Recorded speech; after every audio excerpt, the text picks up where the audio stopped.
नमस्कार, मैं छत्तीसगढ़ अखबार के YouTube चैनल इंडिया आजकल के स्टूडियो से सुनील कुमार। आज का दिन बहुत ही खास है। खास इस मायने में है कि हिंदुस्तान की संसद आज से शायद नए भवन में बैठना शुरू कर देगी। आज संसद की जो मौजूदा इमारत है जो इस्तेमाल हो रही है उसमें एक संयुक्त सत्र चल रहा है और तमाम पार्टियों के बड़े बड़े लोग वहाँ पर बड़ी बड़ी बातें कर रहे हैं, बड़ी महानता की बातें कर रहे हैं जो कि संसद के हिसाब से भी अभूतपूर्व है। हाल की संसद के हिसाब से इतनी महानता की बातें, दीवार थोड़ा हैरान हो रही होंगी, पुरानी संसद की दीवारें हैरान हो रही होंगी कि इतनी अच्छी बातें इतने वर्षों में मुझको क्यों नहीं सुनाई। आज जब मुझको छोड़ के जा रहे हो तो जाते जाते बड़प्पन और महानता की बातें कर रहे। खैर, इन बातों के बीच एक सबसे बड़ी खबर यह है कि अभी से कुछ देर में महिला आरक्षण विधेयक पेश किया जाने वाला है। कल केंद्र सरकार की तरफ से कहा गया कि केंद्रीय मंत्रिमंडल ने महिला आरक्षण विधेयक पास कर दिया है, ऐसी खबर है। और आज ये चर्चा है कि अभी से कुछ देर में महिला आरक्षण बिल लोकसभा में पेश किया जाएगा। अभी कई बातों को लेकर दुविधा है, कई बातें साफ नहीं हैं, लेकिन जो बातें साफ हैं उनको लेकर हम यहाँ पर बात कर रहे हैं। आज इस बातचीत के लिए तो बहुत खास और बहुत जानकार लोग यहाँ पर मौजूद हैं। डॉक्टर सुशील त्रिवेदी, जो कि राज्य निर्वाचन आयुक्त के 6 बरस तक मुखिया रहे यहाँ पर, उसके पहले लंबे समय तक वो IAS अफसर रहे, बहुत से राजभवनों में वो सचिव रहे, उनका बहुत किस्म का अनुभव है और रिटायर होने के बाद से भी वो लगातार राजनीतिक विश्लेषण करते हैं। अविभाजित मध्य प्रदेश के समय से उन्होंने राजनीति, चुनाव, तमाम चीज़ों को देखा है। उनसे पिछला इंटरव्यू जो मैंने किया था उसको सबसे ज़्यादा देखे जाने वाले इंटरव्यू में से वो एक था। तो सुशील भाई, आपका बहुत स्वागत है। आज की इस चर्चा के लिए आपने समय निकाला और थोड़ी सी प्रीमेच्योर चर्चा के लिए कि अभी विधेयक पेश हुआ नहीं है, कुछ आपके भी रिजर्वेशन थे, कुछ आलोक पुतुल हमारे दूसरे पत्रकार साथी, इनको ज़्यादा परिचय की ज़रूरत नहीं है, वो हमारे चैनल में लगातार आते रहते हैं। कभी मैं उनको इंटरव्यू करता हूं, कभी वो मुझको इंटरव्यू करते हैं, ऐसा चलते ही रहता है। तो आलोक को भी ये मन में दुविधा थी कि जब आ जाए जानकारी विधेयक की उसके बाद हम लोग बात करें। लेकिन मेरा ये मानना है कि विधेयक की जानकारी जो भी रहे, 2-3 चीज़ें तय है कि अगर महिला आरक्षण विधेयक संसद में पास होने का जो आसार दिख रहा है, जो कि NDA पूरा का पूरा इस विधेयक के पक्ष में रहेगा ऐसी उम्मीद है, कांग्रेस पार्टी इसके साथ रहेगी ऐसी उम्मीद है, बाकी कई पार्टियां भी साथ रहेगी। मुझको इसमें बड़ा कम शक है कि ये संसद में पास नहीं हो सकेगा।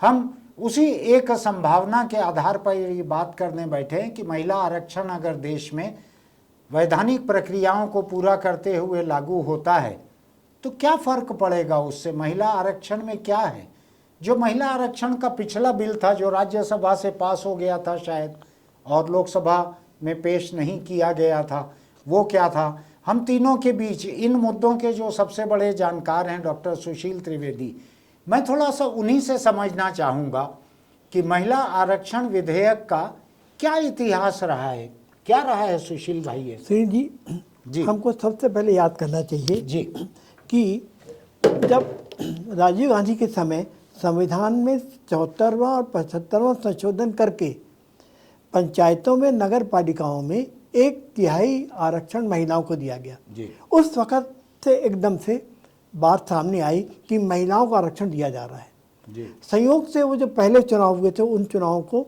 संचालित करवाने का अनुभव भी मुझे मिला था और तब पहली बार था कि महिलाओं को टिकट दिया जाना है तो कैसे दी जाएगी वगैरह ये बात था। पर उससे एक हिंदुस्तान में एक विमर्श की स्थिति बन गई। हाँ। एक विमर्श की स्थिति बन गई कि दिया जा सकता है।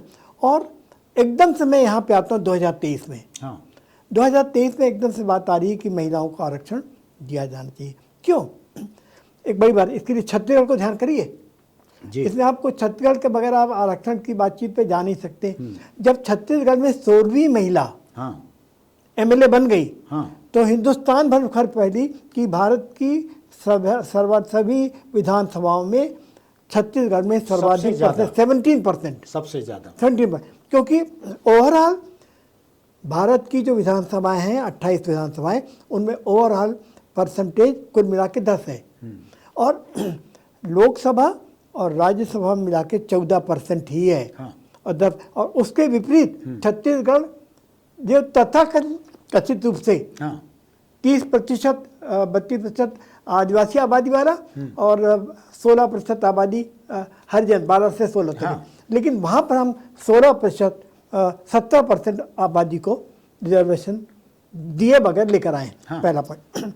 दूसरी बड़ी बात ये कि जब इसी संदर्भ बातचीत चली तो ये कि भारत की जब पहली लोकसभा बनी थी तब कुल 5% था, कुल 5% महिलाएं वहाँ पे थी, आज 14% है। मैं इसको एक बात से और आपसे अलग से कह रहा हूँ जिसका सीधा संपर्क नहीं है, बड़ी बात है, बड़ी बात ये कि इस समय अमेरिका की संसद में 28% रिजर्वेशन, और यूके की, ब्रिटेन की, जिसको मतलब तथाकथित रूप से मदर ऑफ डेमोक्रेसी कहा था, वहाँ 33% है। और हम ऐसे समय में, आलोक जी, ऐसे समय में कि अमेरिका में जहाँ अभी 28% है, हिंदुस्तान में 14% है, हिंदुस्तान 14, तब हम 33% रिजर्वेशन के बाद महिलाओं को करें। ये इतना बड़ा सोच है, आगे कुछ पूछिए मत, ये उससे भी बड़ा सोच है कि जब हमने महिलाओं को वोटिंग राइट्स दिए, जिस वक्त अमेरिका में नहीं था। इस तरीके से मानते हैं कि भारत इस तरीके से, जो सोच वाली बात है, हमें जब महिलाओं रिजर्वेशन की बातचीत करें तो इस सोच के साथ जाना चाहिए। बड़ी बात ये एक और इसको सोचिए, जब आप तभी पहुंच नहीं तो वहां तक नहीं पहुंच पाएंगे। कि हमारे यहाँ जब बातचीत आई, एशिया को गौर करिए, एशिया को, पाकिस्तान, हिंदुस्तान, श्रीलंका, तीनों जगह जो शासनाध्यक्ष महिला प्रधानमंत्री रही, महिला शासनाध्यक्ष नहीं, जबकि तब तहलका मचा हुआ कि जब वेस्ट में नहीं होता। दी पॉइंट आई मेकिंग कि हम इन सब मामलों में काफ़ी अग्रणी सोच वाले हैं, जबकि तथाकथित रूप से हमको पिछड़ा कहा जाता है। तथाकथित, पहली बात। दूसरी बात ये कि मैं एक बहुत बड़ी बात ये मानता हूँ कि मैंने जानबूझ का आसान फिगर दिया, पार्लियामेंट में 5% थे और आज 14% थे।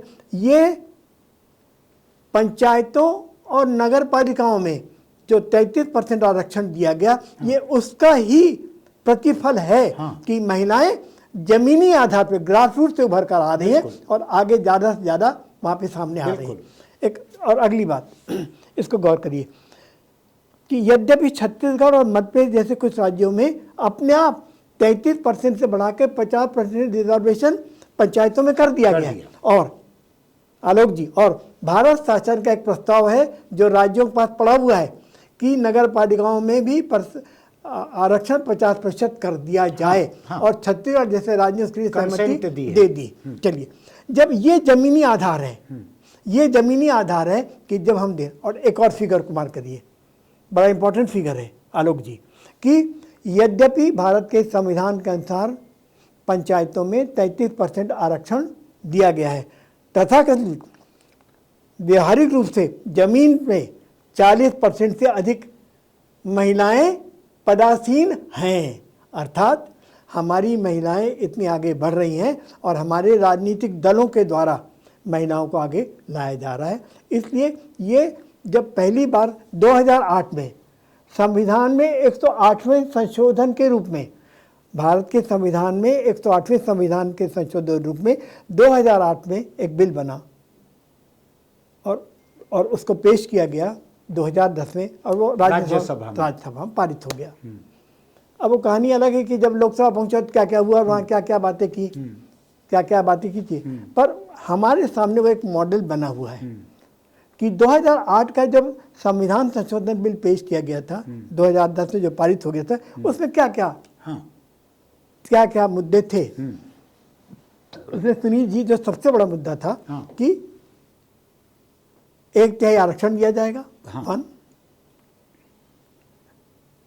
अनुसूचित जनजाति के लिए भी रहेगा, अनुसूचित जाति के लिए लेकिन ये जो आरक्षण है रोटेशन से दिया जाएगा। ये म्युनिसिपल और पंचायतों में ऑलरेडी ऑलरेडी है, हम जो कर रहे हैं रोटेशन से दिया है जाएगा। वो। रोटेशन, अब जब ये रोटेशन वाली बात आई तब इसको लेकर भारत भर में बहस चली, और बहस चली तो उस बहस के 3 मुद्दे बड़े उतर कर आए, और जो मेरे ख्याल से आज भी हमारे कुछ ज़्यादा पढ़े लिखे लोग उस बात ला रहे हैं कि साहब अगर महिलाओं को इस तरीके से आरक्षण दिया गया और रोटेशन बनाया गया तो उससे जो है प्रतिनिधित्व के लिए जो हमारा आकर्षण कम हो जाएगा, उनकी बपौती कम हो जाएगी एक मैं तरीके बबरी से से नहीं कर रहे थे कि हम वो बात है कि हम इस कंस्टिट्यूंसी को कैसे सर्व करते रहेंगे, अब हमारे पास 5 साल आगे कर पाएंगे कि नहीं, नंबर 1।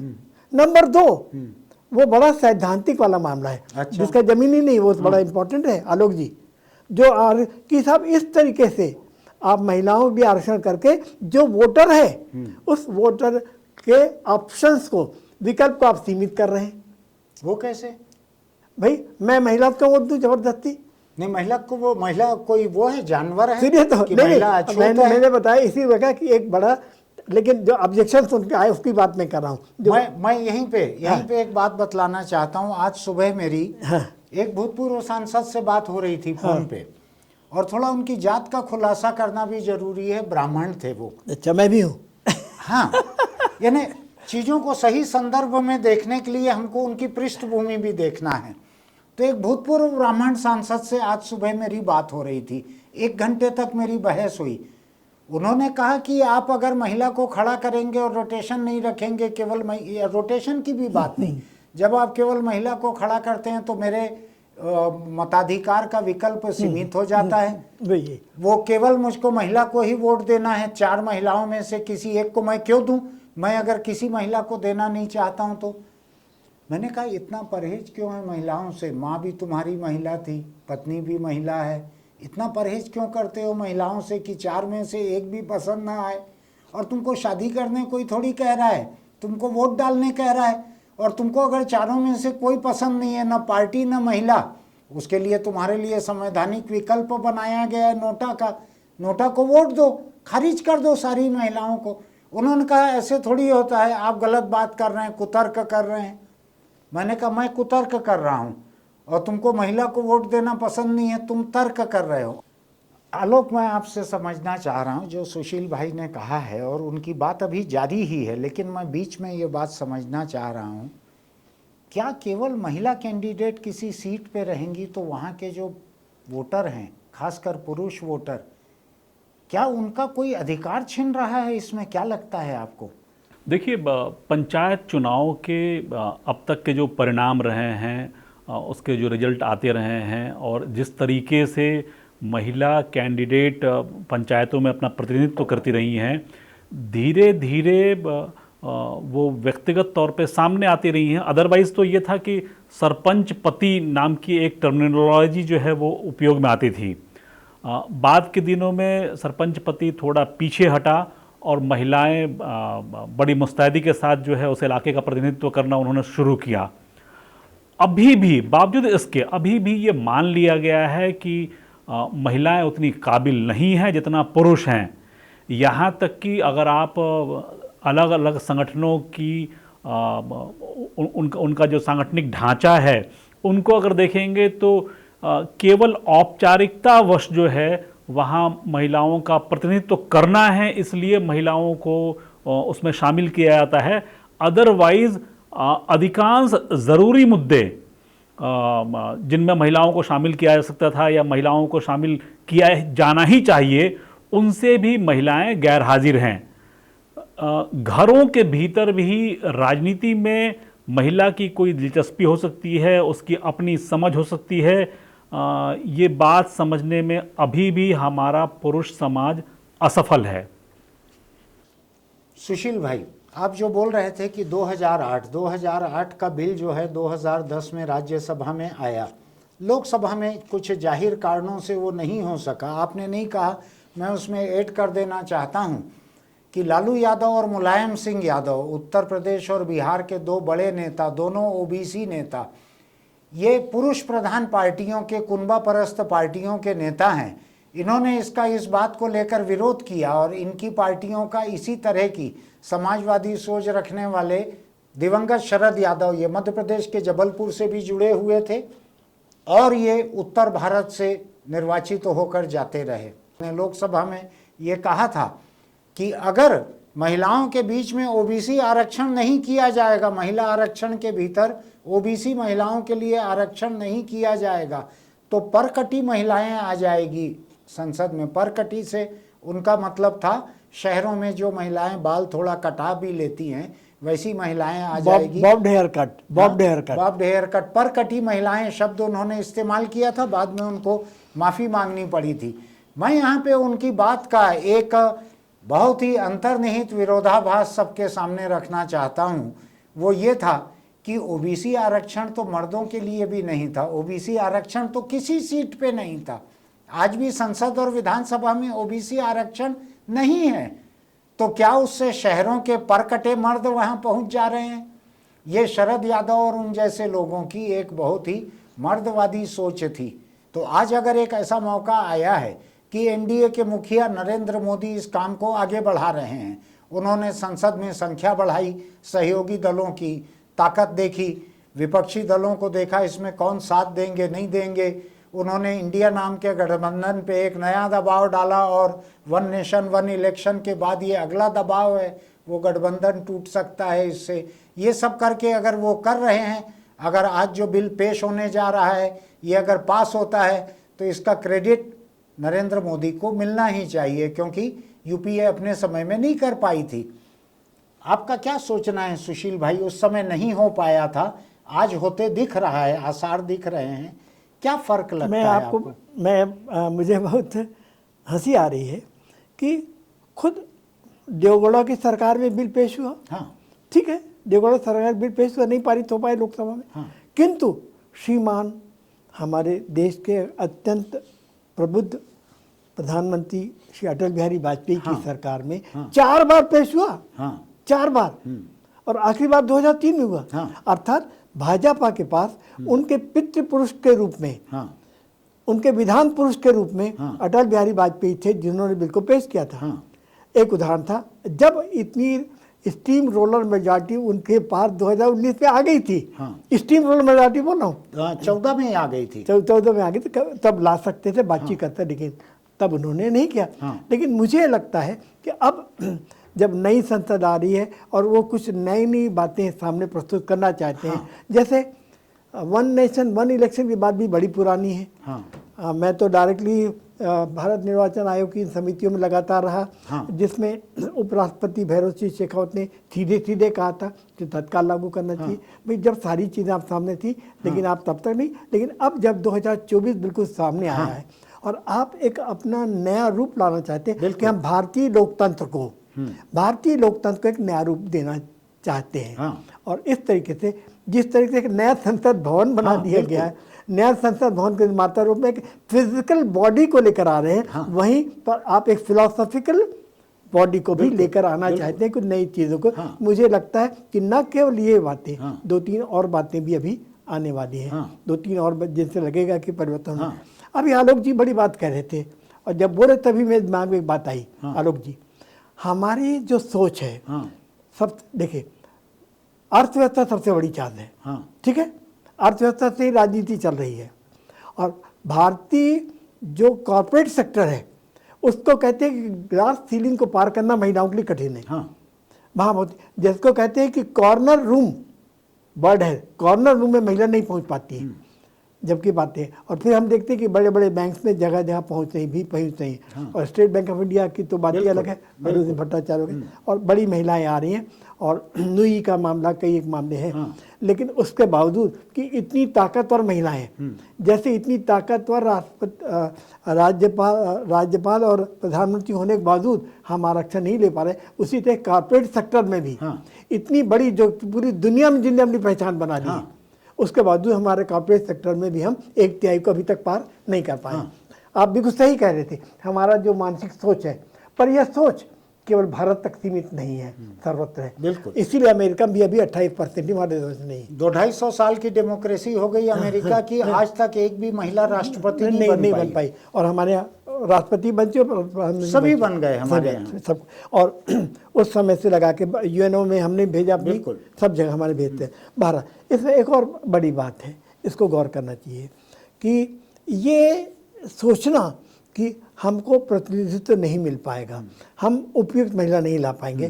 सरपंच पद की धारणा आपने अपने वाक्य को बड़े अच्छी तरह से क्वालिफाई कर दिया था कि धीरे धीरे धारणा कम होती जा रही है। और हमारा भी अपना अनुभव है, अब विधानसभा और लोकसभा में, दोनों जगह संसद में और विधानसभा में महिलाओं का पार्टिसिपेशन बढ़ता चला जा रहा है।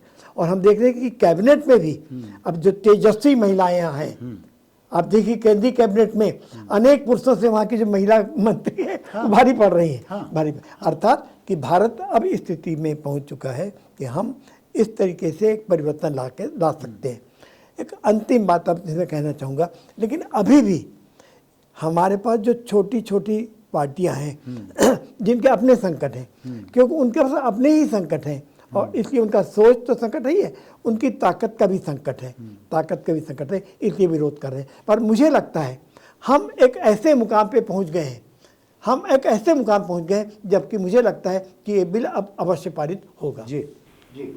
अब हमारे एक दर्शक ने जो है ये स्वाभाविक रूप से जानने की कोशिश की है कि क्या ये जो बिल है इससे छत्तीसगढ़ का विधानसभा चुनाव या राजस्थान का विधानसभा चुनाव या मध्य प्रदेश का चुनाव या 5 राज्यों में होने वाले चुनाव और 2024 का लोकसभा चुनाव उस पर भी कोई प्रभाव पड़ेगा, कोई फर्क पड़ेगा? आपका सवाल बहुत ही संवैधानिक है और बड़ा व्यावहारिक है और आज के लिए एकदम जरूरी है। बड़ी बात यह है कि भारत के संविधान में व्यवस्था की गई है कि किसी प्रकार की इस तरीके से सीटों की व्यवस्था में सन 2026 तक कोई परिवर्तन नहीं किया जा सकता, 2026 तक नहीं किया जा सकता। माइंड करिए ये, लेकिन सिर्फ आरक्षण के बारे में नहीं है, सभी जनरल सभी कुल मिला के इससे आरक्षण मुक्त है। नहीं, आरक्षण अलग है, पर आप किसी चीज को परिवर्तित नहीं कर सकते। आप सीटों के डिलिमिटेशन की बात शायद कर रहे हैं, पर डिलिमिटेशन देखिए, डिलिमिटेशन और आरक्षण जुड़ा हुआ है। मैं खुद भारत डिलिमिटेशन आयोग का सदस्य रह चुका हूँ, सुप्रीम कोर्ट जज के साथ। आई हैड द प्रिविलेज कि आई कुड डू दैट, और मैंने किया हुआ है, मैंने वो काम किया है। इसलिए कहा कि दोनों चीज़ें एक जुड़ी हुई हैं, सिम्बियोटिक जिसको कहते हैं अंग्रेजी शब्द से, दोनों। कि जब आप सीटों का डिलिमिटेशन करते हैं तब आरक्षण भी बदलता है। वो तो ठीक है, सुनिए तो हाँ। कि 2026 तक आप कोई परिवर्तन नहीं कर सकते, पहली बात। दूसरी बात, आप इतना बड़ा परिवर्तन जान लाने तो इसलिए संविधान में परिवर्तन करना पड़ेगा। भारत के जो निर्वाचन के नियम है जनप्रतिनिधि कानून में करना पड़े, और इनकी सब की अभी स्वीकृति आधे राज्यों से भी करानी पड़ेगी आधे। और समय हमारे पास कम है कि हमारा अनुभव ये है कि अक्टूबर के प्रथम सप्ताह में नोटिफिकेशन जारी होना है, क्योंकि चुनाव होने हैं दिसंबर के पहले, उसके लिए होना चाहिए। तो इतना समय कम है, इतना समय कम है कि इस बीच इसको अभी लागू करना मेरे हिसाब से व्यावहारिक नहीं नजर आता। नहीं, मैं जरा सा एक बात को समझना चाह रहा हूँ आपकी, हाँ। और लोग भी समझना चाहेंगे इसको। जो डिलिमिटेशन की बात आप कह रहे हैं, जो 2026 के पहले नहीं हो सकता, डिलिमिटेशन के बिना भी तो आरक्षण लागू हो सकता है। आज सीटों की जो लिमिट है, आज सीटों की जो स्थिति है देश में, इनके ऊपर भी आरक्षण लागू हो सकता है। और 2026 के बाद जब डिलिमिटेशन होगा उसके बाद आरक्षण फिर सीटों पे बदल सकता है।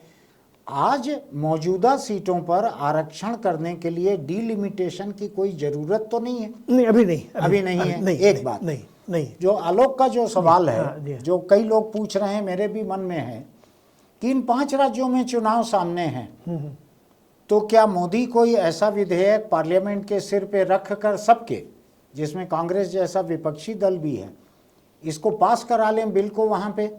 और क्या आधी विधानसभाएं एनडीए के सरकारों की और कांग्रेस के सरकारों की ये आधी विधानसभाओं पे ये काबिज हैं?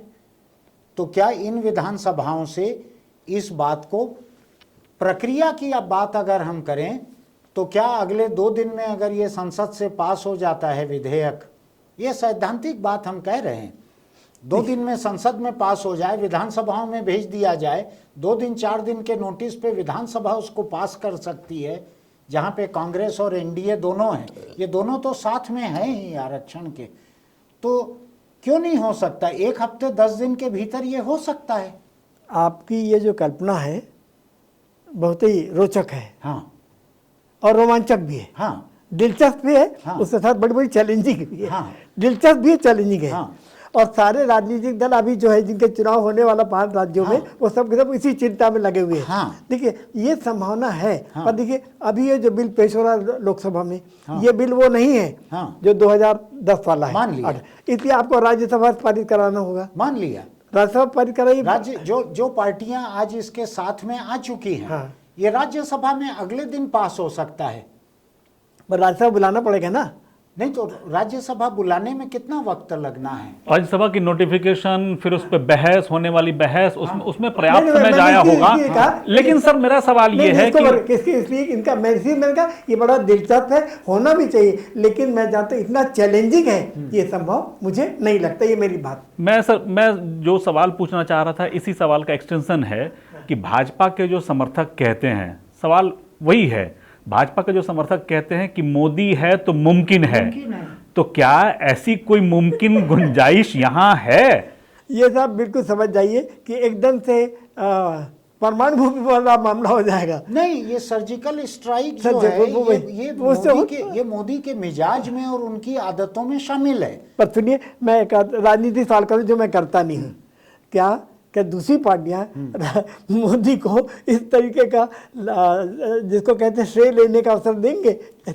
महिला आरक्षण एक ऐसा गन पॉइंट है जो कांग्रेस के सिर पे लगा के मोदी उस गन को और उनसे अपने विधेयक के पक्ष में वोट डलवाएगा। जेडीएस देवगौड़ा का भी भाई, देवगौड़ा सरकार ने पेश किया था, देवगौड़ा सरकार ने भी इसको पेश किया था। तो मोदी जिस तरह से सर्जिकल स्ट्राइक करते आए हैं, आप जवाब देना चाहते हैं सारे 5 राज्यों के? नहीं, मैं तो एक वास्तविक संभावना जिसको कि राजनीति के मर्द वास्तविक खतरा मान रहे होंगे, मैं उसको संभावना मानता हूं। मैं इसलिए भी आलोक की इस बात को कह रहा था कि जो कांग्रेस पार्टी उत्तर प्रदेश के चुनाव में लड़की हूं लड़ सकती हूं 40% टिकटें महिलाओं को दे रही है, क्योंकि उसको बहुत अच्छे से मालूम था कि दुनिया इधर की उधर हो जाए उसकी सरकार वहां नहीं बनने वाली है, इसलिए उसने 40% टिकटें महिलाओं को दे दी।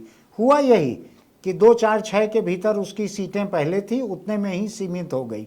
तो आपने एक बड़प्पन हासिल कर लिया कि हमने 40% सीटें महिलाओं को दी।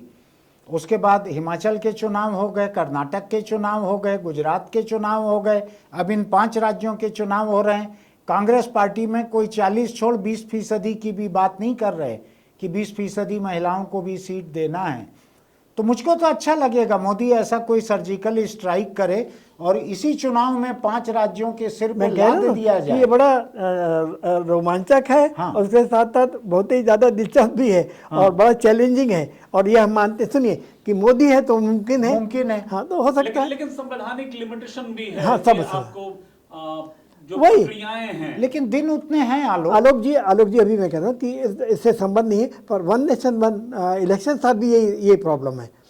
तो नहीं, अभी अपन केवल इस मुद्दे पे ध्यान रखें। आप मुझको ये बताइए, लोकसभा, राज्यसभा, राज्यों की विधानसभा, इस प्रक्रिया के लिए अभी समय है कि नहीं? क्यों नहीं, एक दिन सब कुछ कर सकते हैं, सब कर सकते हैं, तो कर दीजिए। सब कर सकते हैं। जो पार्टियां महिला आरक्षण का समर्थन कर रही हैं वो अपने कब्जे की विधानसभाओं में वो अभी से नोटिफिकेशन जारी कर दे। लेकिन सुनील भाई, आप देखिए, जो आपने कहा कि सुबह आपने एक बड़े भूतपूर्व सांसद और जिनकी माता भी मुख्यमंत्री वगैरह रही, बड़ी रही, वो तक तो राजी नहीं हो रहे। देखिए, आप एक बात समझ लीजिए, एक तो मर्द वैसे ही राजी नहीं होंगे, दूसरा कुछ जातियों का अपना एक अहंकार होता है, उन जातियों के मर्द और भी तैयार नहीं होंगे। इन जातियों में मैं केवल आपके ऊपर हमला नहीं कर रहा हूं कि ब्राह्मण तैयार नहीं होंगे, मुलायम और लालू में से कोई भी ब्राह्मण नहीं थे। और नहीं, सुनिए, आलोक जी, नॉर्थ ईस्ट जहाँ मातृसत्ताक परिवार चलते हैं वहां भी महिला नहीं बन पाई अभी तक। मातृसत्ताक वहां व्यवस्था है सामाजिक, नॉर्थ ईस्ट में, पूरा दौरा किया मैंने, लेकिन वहाँ भी हम किसी महिला को मुख्यमंत्री और वहाँ लेकिन अब अपन इसको थोड़ा सा समेट जरा सा आगे बढ़ते हैं इससे। ये बतलाओ आलोक, आप बतलाओ मुझको कि अगर महिला आरक्षण लागू हो जाता है, इस 5 राज्य के विधानसभा चुनाव में न भी हो, इसके बाद में लागू होता है, जिस दिन लागू होगा, साल भर, 2 साल, 3 साल लागू हो जाएगा, रोटेशन भी होगा जैसा कि दिख रहा है हमको, पंचायत म्युनिसिपल में सफलता से रोटेशन हो रहा है, लोकसभा विधानसभा सीटों पे भी रोटेशन होगा। इससे राजनीति किस तरह से बदलेगी?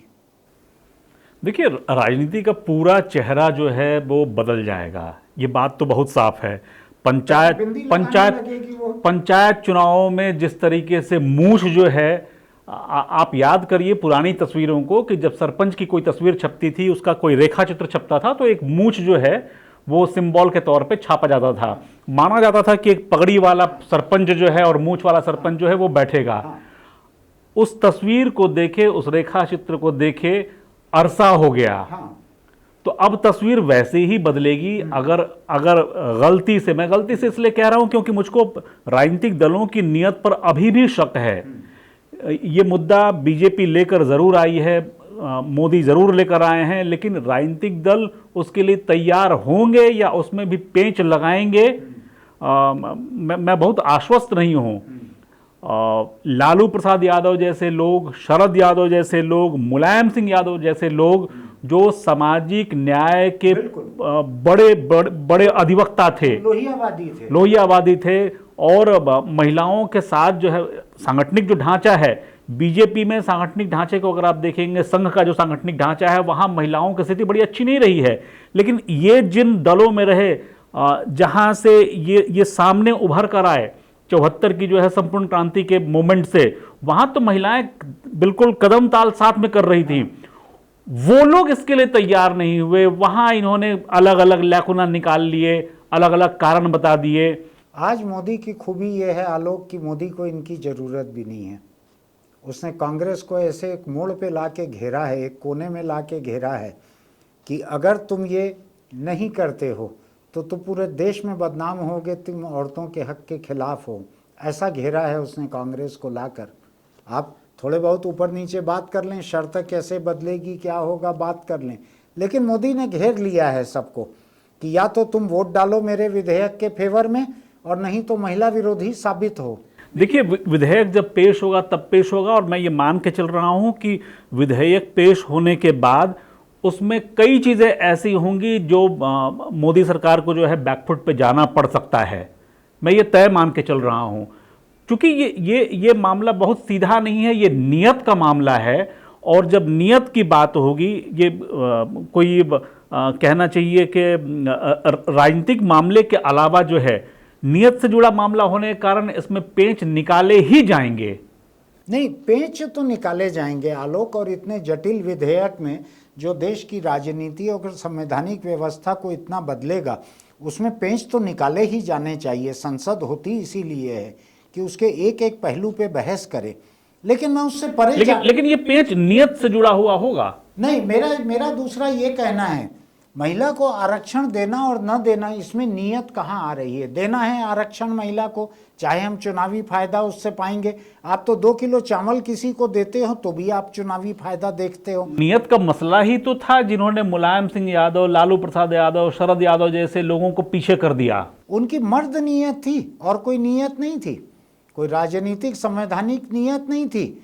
उनके मर्द के दबदबे की नियत थी जिसने उनको महिला आरक्षण का विरोध करवाया उनसे, और कोई नियत नहीं थी। वो नियत अब तक बरकरार है। हाँ, लेकिन पुरुषों में अब तक बरकरार है। लेकिन आज हमको ये देखना होगा संसद के भीतर का जो रियल ढांचा जो रह गया है पार्टियों का, उन पार्टियों में मोदी को कितने पार्टी की जरूरत है, जिन पार्टियों को घेर सकता है कि या तो तुम अपनी विधानसभाओं में और संसद में इसका समर्थन करो, और नहीं तो इतिहास में दर्ज हो जाओ कि तुम लोग महिला विरोधी हो, तुमने गद्दारी की महिलाओं के हक का जब मुद्दा आया तो।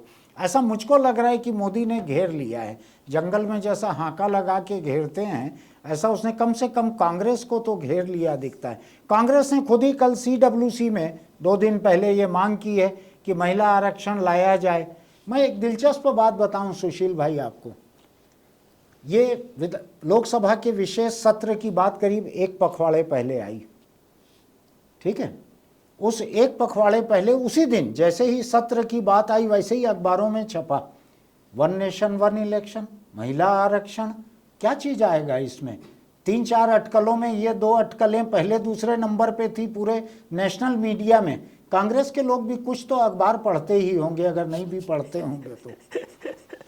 लेकिन उस दिन से लेके हैदराबाद के CWC तक कांग्रेस ने मांग नहीं की कि महिला आरक्षण किया जाए। कम से कम मेरे देखने में नहीं आया। मैंने कांग्रेस के कुछ साथियों से आज सुबह से फ़ोन पे बात की, आपने देखा क्या कहीं कि कांग्रेस ने मांग की हो? खड़गे ने मांग पहली बार अभी की है CWC में हैदराबाद में। खड़गे ने मांग तब की है जब KCR जो हैं वहीं हैदराबाद में उसके 2 दिन पहले मांग कर चुके हैं महिला आरक्षण लाया जाए सार्वजनिक रूप से। तो खड़गे ने एक किस्म से KCR की बात को दोहराया है, रिपीट किया है। अपनी मौलिक सोच कांग्रेस की अगर रहती ये, तो जिस दिन सत्र घोषित हुआ है उस दिन जब अखबारों में छप गया था कि ये 4 चीज़ें आ सकती है तो मांग कर देते। नहीं की थी कांग्रेस ने मांग। अब जब ये घिर गए, इनको दिख रहा है कि ये आ रहा है विधेयक, तब जाके इन्होंने मांग की है। तो मैं फिलहाल इस मांग को मैं एक रुपया भी देने के लिए तैयार नहीं हूं कि तुमने बहुत बड़ा काम कर दिया है। क्या लगता है आपको सुशील भाई? नहीं, बड़ी सिंपल सी बात, ये हमेशा राजनीति में श्रेय लेने का मुद्दा बड़ा महत्वपूर्ण है। और कांग्रेस ने आज सुबह से कहना शुरू कर दिया है। आज सुबह जब ये हो गया कि आज हम 2010 में आज बिल पेश कर रहे हैं और हमने बिल पेश किया, और उससे बातचीत चल रही है कि भाई प्रियंका गांधी ने तो पिछले चुनाव में बातचीत की थी, सवाल ये। और लेकिन एक बड़ी बात और भी है आलोक भाई, कि भाजपा ने, अगर मैं गलती नहीं कर रहा हूँ, गलती नहीं कर रहा हूँ क्योंकि अचानक एक दिन सुबह इन्होंने कहा कि बातचीत करना है, गलती नहीं करना, तो भाजपा ने अपने घोषणा पत्र में भी बात कही है। घोषणा पत्र में बात कही है, है ना? है ना? बात कही 14-19 दोनों में कही है, दोनों कही। मैं कहता हूँ कि श्रेय लेना अगर पहले करना तो क्यों नहीं करना? कांग्रेस ने भी कही है घोषणा पत्र में, क्यों नहीं कही? मतलब अब आज जब आप 2024 का चुनाव आ गया है और ये माना जा रहा है कि 2024 का चुनाव, मैं मानता हूँ, मेरी बहुत सारी चीज़ें जो मेरे पास हैं, जिनकी सूचनाएं मेरे पास रहती थी कि 2024 चुनाव भारत के राजनीतिक इतिहास का सबसे महत्वपूर्ण चुनाव होने वाला है, क्योंकि इसके बाद जो राजनीतिक परिवर्तन संभव हैं इस चुनाव के बाद, ये तैयारी उसकी है, ये तैयारी उसकी बात। क्योंकि मैं जिस बात को रेफर किया था और आप अपन बात छूट गए कि भारत में सीटों का डिलिमिटेशन होना है, सीटों की संख्या का अलग अलग बंटवारे, सब चीज़ों का, इसकी सारी तैयारी। अभी हमने जनगणना नहीं कराई है, 2011 की जनगणना नहीं कराई है, 2021 की जनगणना नहीं कराई। जनगणना तो हो जाए, बगैर जनगणना का आप कैसे करोगे रिजर्वेशन? डिलिमिटेशन, रिजर्वेशन में कोई दिक्कत नहीं है, लेकिन ठीक है ना, अब बार बार वही बात आ रही। पर अभी मैं कह रहा हूँ कि इतनी सारी चीज़ें होने बाकी है कि 2024 का जो चुनाव होगा, उस चुनाव के बाद भारत में इस सारे आधार पर बड़े परिवर्तन आ रहे हैं। और मैं मान के चल रहा हूँ कि हमारे संविधान का एक नया रूप हमको देखने को मिलने वाला है। आप जो बोल रहे हैं, कुछ एक पत्रकार हैं, श्रवण गर्ग हमारे मित्र हैं, वो लगातार इस बात को लिखते हैं कि 2024 का चुनाव शायद आखिरी चुनाव होगा, उसके बाद मोदी संविधान में ऐसा फर्क लाएंगे कि उसके बाद कोई चुनाव नहीं होगा अगर वो 24 जीत जाते हैं तो। मैं उस एक्सट्रीम पे नहीं जाता, मैं उसकी कोई बुनियाद अभी नहीं देख रहा हूँ, अगर ऐसा होना भी है। नहीं, मैं तो संवैधानिक बात कर कि इस आधार पे एक वन नेशन वन इलेक्शन, महिला आरक्षण, बिल्कुल, सीटों की संख्या का बढ़ाना। हमारा नया संसद भवन तैयार हो गया, जहाँ पर हम अभी 1200 से भी ज़्यादा लोगों को ले सकते हैं।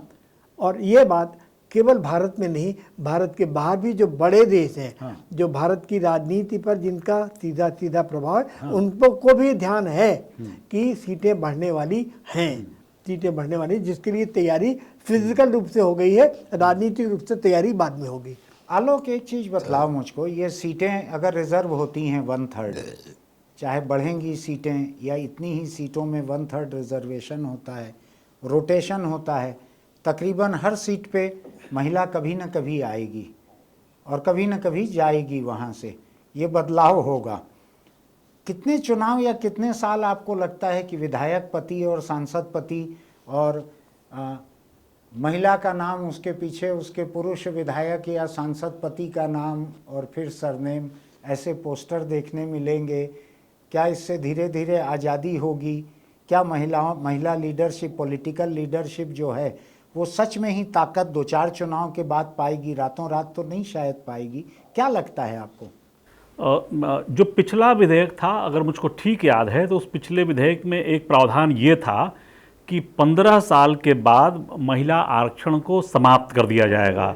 मतलब ये मान लिया गया है कि 15 साल में महिलाएं इतनी सक्षम हो जाएंगी कि अपने पति का नाम साथ में जोड़ना उनकी मजबूरी नहीं रहेगी और वो उस दायरे से बाहर आ जाएंगी। तो मैं उससे सहमत हूँ। महिलाएं, मैं अपनी पिछली बात पे लौट रहा हूँ कि जिस तरीके से पंचायत चुनाव में उन्होंने अपनी मजबूती दिखाई है, उसके बाद ये दायरा जो है वो कम होता जा रहा है, पतियों के लिए जगह कम होती जा रही है और महिलाएं सक्षम हो गई हैं। 15 साल का जो समय होगा वो कार्यकाल आरक्षण का, वो कार्यकाल पर्याप्त होगा। क्या बात कर रहे हो आलोक आप? यही तर्क जो है ST SC रिजर्वेशन को लेके दिया गया 10 साल वाला कि 10 साल वाला कि 10 साल में ये सक्षम हो जाएंगे। फिर 10 साल बाद कहा गया आरक्षण खत्म करो, ये सरकारी दामाद हैं, इस व्यवस्था को खत्म करो, जनवासा बंद करो। आरक्षण में ऐसा बिल्कुल नहीं कहा गया था कि 10 साल में खत्म कर दिया जाएगा। चलिए, जो भी कहा गया था पुनर्विचार होगा जी, ये कहा गया था, पुनर्विचार होगा, उसको लेके लोग अड़े रहे। आखिरी में आज हालत क्या है? 2023 में आज़ादी का अमृत महोत्सव मनाया जा रहा है और RSS के मुखिया ये कह रहे हैं कि 200 साल तक, कि 200 साल अगर ये चलते रहे आरक्षण तो इसको बर्दाश्त करने में तुमको क्या दिक्कत है? यानी सवर्ण हिंदुओं की जो सर्वोच्च संस्था है दुनिया की, पूरे ब्रह्मांड की, वो अगर ये कह रही है। मैं आपसे इत्तेफाक नहीं रखता। अच्छा, थोड़ा ये अपन नागपुर की कह लें, अपन सवर्ण हिंदुओं की नागपुर की सर्वोच्च संस्था, वो अगर 200 साल तक आरक्षण की हिमायत कर रही है, आप महिला आरक्षण 15 साल में खत्म करने की बात कर रहे लेकिन हो। उसी संगठन से जुड़े हुए लोगों के दूसरे बयान भी तो गौरतलब हैं, जो बार बार ये कहते हैं कि इस आरक्षण की जरूरत नहीं है। नहीं, आपको ये मानना चाहिए किसी भी संगठन का मुखिया जो औपचारिक बयान दे रहा है जिसके बाद उस संगठन में बगावत नहीं हो रही है। 2 साल 3 साल पहले उसी संगठन के मुखिया ने ये बात बार बार कही थी कि अब इस देश में आरक्षण की जरूरत नहीं है। आलोक, आप इस बात को भूल रहे हो कि इंसान, दुनिया और संगठन सब कुछ डायनेमिक हैं, सब बदलते रहते हैं, ये फॉसिल नहीं है। आप मोहन भागवत को जीवाश्म, फॉसिल साबित मत करो कि एक बार वो जैसा दब गए पत्थरों के बीच वो वैसे ही रहेंगे, वो हाड़ मांस के। लेकिन उनके पास इस बात की गुंजाइश है कि संगठन से, सत्ता से दबाव बढ़े और 2 साल बाद वो फिर कह दें कि इस आरक्षण पर पुनर्विचार की जरूरत है। 2 साल बाद का किसने देखा है आलोक? 2 साल में तो राजनीतिक दलों में कई हम बिस्तर बदल जाते हैं। आपने महाराष्ट्र में NCP और कांग्रेस और शिवसेना, बाल ठाकरे की आत्मा जो है वो करवट बदल रही होगी बेचैनी में कि उनकी पार्टी कांग्रेस के साथ मिलकर सरकार चला रही है, जिसके बारे में वो क्या नहीं कहते थे। तो अपन 2 साल दूर की बात है, लेकिन आज कम से कम मोहन भागवत ने 200 साल के लिए वकालत की है और सवर्ण लोगों को, जनरल कैटेगरी की लोगों को कहा है आपको बर्दाश्त करने में क्या दिक्कत है। उन्होंने 2000 साल बर्दाश्त किया। मेरे को ये समझ नहीं आ रहा है आलोक कि आपके जैसा सुलझा हुआ व्यक्ति, आप महिला आरक्षण 33% देने के खिलाफ हो गए हो 15 साल के बाद। मेरे लिए सच में, मेरे लिए मैंने ऐसा बिल्कुल नहीं। अभी आपने कहा कि 15 साल की नहीं, व्यवस्था उसमें थी। एक मिनट, उन्होंने भी सही बात की। उन्होंने कहा कि 2008 का जो संविधान संशोधन उसमें विधेयक था ये व्यवस्था, उसमें एक व्यवस्था थी। देखिए 15 साल क्यों, कि 1/3 रोटेशन से होगा तो एक चक्र पूरा हो जाएगा। ठीक है। एक, और उसके बाद 15 साल के बाद इसको समाप्त कर दिया जाए, ये बात उन्होंने कही थी। ये यार, मनुस्मृति से लेके आज 2023 तक औरत को कुचलने के अलावा ये हिंदू और हिंदुस्तानी समाज और कुछ कर नहीं रहा है आलोक। आप देख रहे हो ना, कल परसों ही मैंने कहा ये जो तीजा का जो व्रत चल रहा है कि एक बूंद पानी पी लेगी तो वो क्या मछली बन वो जाएगी, अजगर बन जाएगी, और दूध पी लेगी तो वो कुछ बन जाएगी और जोंक बन जाएगी। ये अभी कथा चल रही है आज और कल। आज इस वक्त जब मैं बोल रहा हूँ ये कथा पढ़ी जा रही होगी या कल पढ़ी जा चुकी है। ये आप कह रहे हो कि 15 साल महिलाओं के लिए काफ़ी होगा? नहीं, मैं इसका दूसरी तरह लाता हूँ, सुनिए, मैं बिल्कुल दूसरा, मतलब ये एक मुद्दा है, उनको बचाव की जरूरत है, लग रहा है। नहीं, मैं कह रहा हूँ कि हमें देखना पड़ेगा कि आज जो बिल आ रहा है क्या उसमें भी 15 साल की व्यवस्था रखी है कि 15 साल बाद समाप्त नहीं, हो जाए? अपन तो एक सैद्धांतिक बात कर रहे हैं। हाँ। जो आलोक ने जो मुद्दा उठाया कि पिछले बिल में ऐसी व्यवस्था शायद थी 15 साल शायद की, ही थी कि उसके बाद आरक्षण की जरूरत नहीं रहेगी। क्या आलोक सच में तुमको ये लगता है कि 15 साल में महिलाएं जो हैं बराबरी पे आ जाएंगी? समाज की जो गति है, मैं फिर पीछे लौट रहा हूं। मैं पंचायत चुनाव का उदाहरण दे रहा हूं कि पंचायतों में सरपंच पति के छाया से महिलाएं मुक्त हो चुकी हैं। ये बहुत बड़ा सच है।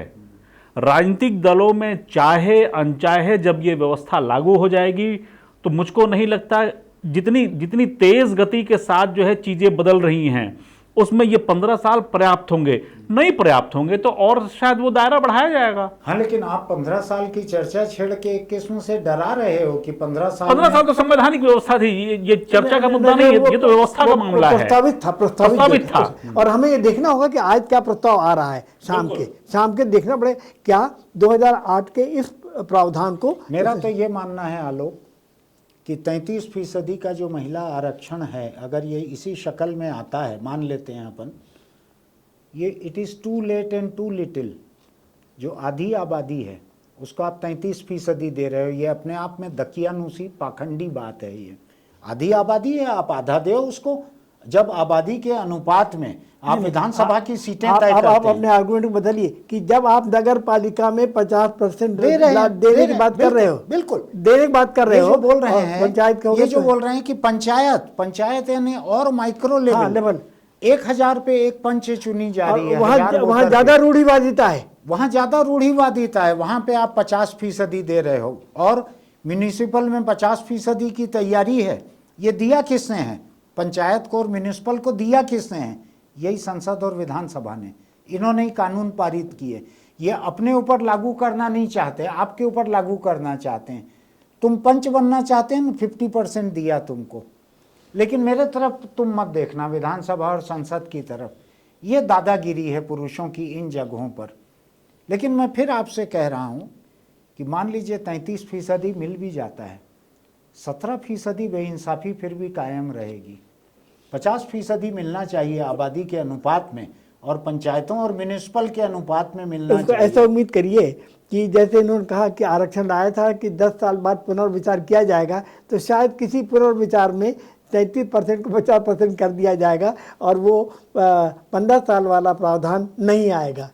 मैं यहाँ पर एक दिलचस्प बात ये कहना चाहता हूँ कि आज सुबह जब इस विषय पे बातचीत की तैयारी कर रहे थे हम लोग, मैंने सुशील भाई से बात की, आलोक से बात की और 2-4 लोगों से बात की।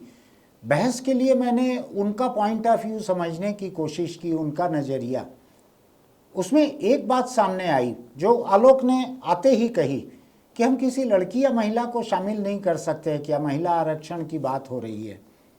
सुबह से और 2 लोगों ने मुझको ये बात कही। मैंने बड़ी कोशिश की कि इस पैनल में जानकार, वजनदार बात करने वाले लोगों में कौन सी महिला हो सकती है जिसको मैं शामिल करूं। मैंने मीडिया के लोगों में देखा, मैंने सामाजिक कार्यकर्ताओं में देखा, मैंने कांग्रेस और बीजेपी के लोगों से परहेज किया, क्योंकि इस पैनल में बैठ के वो फिर क्रेडिट को अपनी पार्टी की तरफ खींच के ले जाने की कोशिश करते। मैं वो नहीं चाहता था। हम तीनों में से शायद कोई भी किसी राजनीतिक प्रतिबद्धता वाले लोग नहीं हैं, तो मैं नहीं चाहता था कि यहाँ बैठ के कोई सोनिया गांधी और मोदी के बीच में खींचतान एक करें, वो मैं नहीं चाहता था। लेकिन मैं आपको बतलाता हूँ, ऐसी दर्दनाक हालत है कि घंटों सोचने के बाद भी मुझको इस पैनल के लिए कोई महिला नहीं सूझी। लेकिन मेरी कोशिश जारी रहेगी। आने वाले दिनों में हम इस विषय पर और भी कई तरह की बात करेंगे। हम तब ये कोशिश करेंगे कि कोई महिला इसमें बात करने के लिए मिले जो महिलाओं का पक्ष रख सके, जो कांग्रेस और भाजपा की तरफ अपनी वफादारी या प्रतिबद्धता दिखाने के बजाय तर्कसंगत बात कर सके। आपको भी अगर सूझता है तो आप टिप्पणी में इसमें लिखिएगा। मैं एक आखिरी बात पे आना चाहता हूँ। सुशील भाई, हमने जितनी बात की है, ज़रूरी नहीं है कि हर जायज़ और ज़रूरी सवाल मुझको सूझ गया हो। इस मुद्दे पर आपको और कौन सी बात लगती है जो कि आज की चर्चा में आनी चाहिए? एक सबसे बड़ी बात यह है कि महिलाओं का, जो बात मैंने जानबूझ कर लेकर आया था कि कॉरपोरेट सेक्टर जो राजनीति के साथ साथ सर्वाधिक प्रभावशाली है कॉरपोरेट सेक्टर में। और अभी एक बात करिए, जब इसरो में सब बातचीत आई, जब चंद्रयान छोड़ा गया, तब हमने देखा फोटो दिए गए कि वहाँ पे 1/3 से ज़्यादा महिलाएं वैज्ञानिक हैं, तकनीकी रूप से पूरा कर रहे हैं। हम ये पॉइंट ये कहना चाहते हैं कि लगातार भारत में पिछले सालों में जिस तरीके से प्रगति हुई है, महिलाएं जिस तरीके से सभी क्षेत्रों में आगे आई हैं, मेरा मानना ये है कि महिलाएं अगर इस तरीके से आगे आएंगी तो निश्चित रूप से भारत की राजनीति का एक रूप कहीं और बदलेगा। तो राजनीति का रूप क्या बदलेगा, किधर नहीं जा रहा है? हम बार बार ये कहते हैं कि हमारी राजनीति से धीरे धीरे सामाजिक पक्ष गायब होते जा रहे हैं। हमें उम्मीद ये करना चाहिए कि महिलाओं के आने के बाद जो हमारे सामाजिक मुद्दे हैं, देखिए माइंड करिए कि भारत जब आज़ाद हुआ और संविधान बना था, सामाजिक मुद्दे बहुत सारे हैं, लेकिन अब हमारे विधानसभाओं में, लोकसभाओं में जो हमारे कहते विधायिका है, उससे सामाजिक पक्ष गायब हो चुके हैं। वहाँ से महिलाओं के मुद्दे गायब हो चुके हैं। हम उम्मीद करते हैं कि इस तरीके से वो सामाजिक मुद्दे फिर से हमारे राजनयिक विमर्श में, विधायी विमर्श में आएंगे। आलोक, क्या लगता है इस पूरे मुद्दे में कौन सी और बात रह गई है जो आप रोशनी जिस पे टार्च की डाल सकते हैं? आपने जिस बात को कहा दमदारी के साथ, मैं उसी बात का थोड़ा सा एक्सटेंशन करना चाहता हूं। आप जब ये कहते हैं कि 50% तो कम से कम आरक्षण होना ही चाहिए, दलितों के आरक्षण के मामले में, आदिवासियों के आरक्षण के मामले में जब बात सामाजिक तौर पे जब बात कही जाती है तो कहा जाता है कि सदियों तक जो है शोषण हुआ है, तो उनको ज़्यादा अवसर मिलना चाहिए।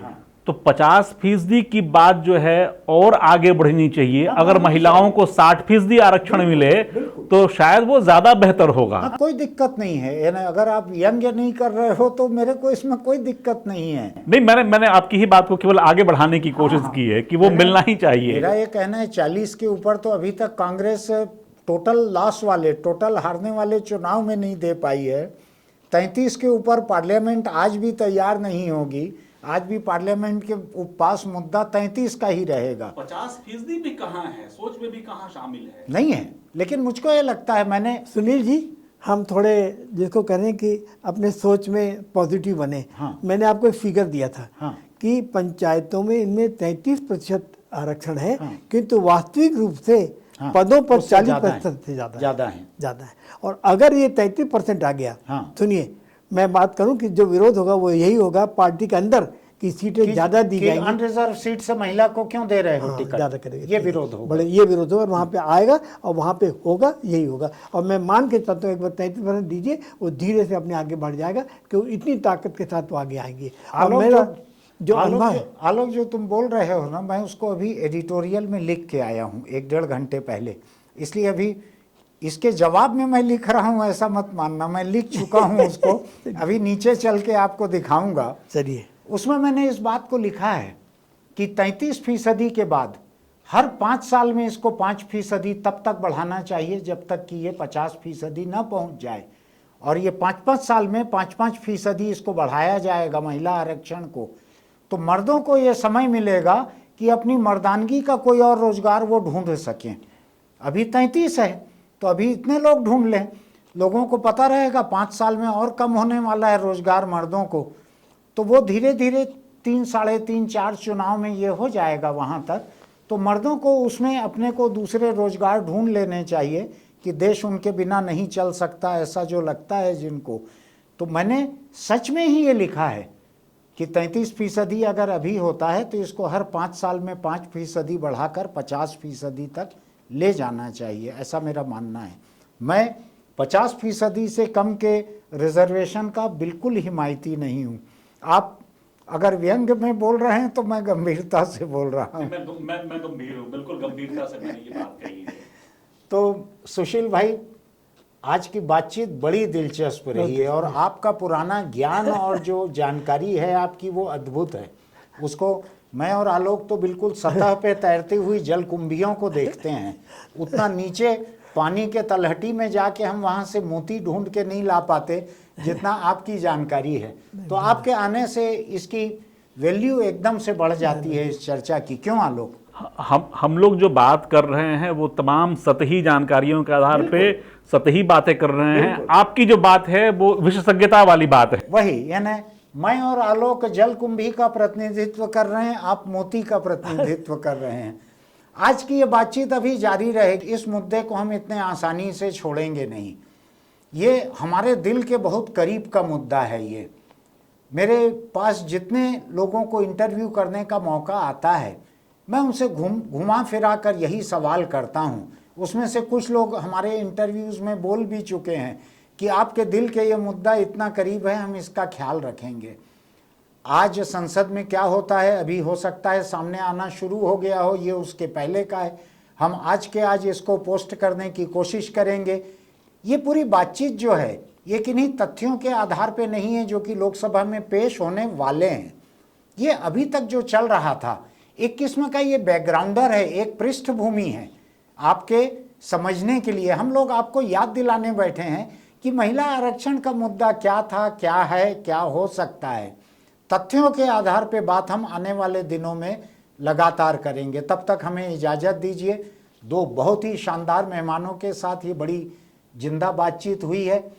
और आप अगर इसको अच्छा लगता है आपको हमारा वीडियो, तो इसको सब्सक्राइब कीजिए, नोटिफिकेशन की बटन दबाइए, लाइक कीजिए और कमेंट कीजिए। आपके कमेंट हम बहुत बारीकी से देखते हैं, उनसे हमको सीखने मिलता है। आखिरी में मेरी छोटी सी अपील, अगर आप बीड़ी, तम्बाकू, सिगरेट किसी का शौक़ रखते हैं तो छोड़ दीजिए, वरना कैंसर आपको नहीं छोड़ेगा। कोई ऐसी मिसाल ढूंढ के मत लाइए कि हमारे काका जी 40 साल सिगरेट पीते थे, उनको कैंसर नहीं हुआ। उसके लिए हिंदी में एक शब्द है अपवाद, एक्सेप्शन।